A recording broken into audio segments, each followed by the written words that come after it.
Real estate కొంత అయితే నేను తీసుకున్న అనుభవాలని మేము ముందు పెడుతున్నాం. హైదరాబాద్ అనేది ప్రపంచం ఉన్నంతకాలం హైదరాబాద్ ఇండియాలో నెంబర్ 1గా ఉండబోతుంది. ఎప్పుడు కూడా హైదరాబాద్కి రియల్ ఎస్టేట్ అన్నది స్లో కొంచెం అవటమేమో కానీ పడిపోవడం అన్నది హైదరాబాద్కి ఎప్పుడు కూడా జరగదు. ఇంకెప్పుడు ఆ మాట వినపడదు. ఎందుకంటే దానికి సాక్ష్యం రేపొద్దున ఈ మీటింగ్ నుంచి మనం రేపు 20వ తారీఖు చెప్పబోతున్నాం. హైదరాబాద్ మార్కెట్ 10 రెట్లు బలంగా ముందుకు వెళ్ళబోతుందని. ఎటువంటి రాజకీయాలు కూడా హైదరాబాద్ని దరిదాపులో కూడా రాలేవు.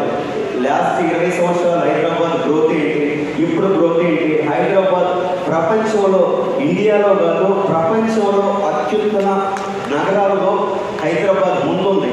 ఇటువంటి ఇన్ఫ్రాస్ట్రక్చర్ కానివ్వండి, ఇటువంటి బిల్డింగ్స్ కానివ్వండి, ఇటువంటి ఆపర్చునిటీస్ కానివ్వండి, ఇటువంటి క్లైమేట్ కానివ్వండి, నేను తిరిగిన కంట్రీస్ కన్నా కూడా నాకు అనిపిస్తూ ఉంటుంది హైదరాబాదే టాప్ అని.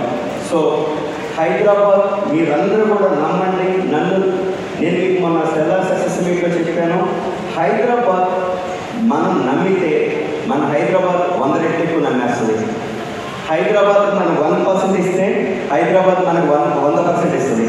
దానికి ఎగ్జాంపుల్ నేను హైదరాబాద్ నాకు ఏమి ఇస్తుంది అనుకున్నామన్నా, ఈరోజు నాకు కొన్ని వేల మందిని ఇచ్చింది, కొన్ని వేల మంది బ్లెస్సింగ్స్ ఇస్తూ ఉంది. కొన్ని లక్షల మందికి నేను పరిచయం చేయాలనుకున్న కంపెనీని కొన్ని కోట్ల మందికి పరిచయం చేసేలాగా చేసింది హైదరాబాద్. సో ఇటువంటి హైదరాబాద్ నాకు మా అమ్మ తర్వాత యోష్కాని నేను అనుకున్న తర్వాత నాకు ఇంత బలంగా నిలబెట్టిన హైదరాబాద్కి మీ అందరి తర్వాత నేను హైదరాబాద్కి చాలా థ్యాంక్స్ చెప్పుకోవాలి.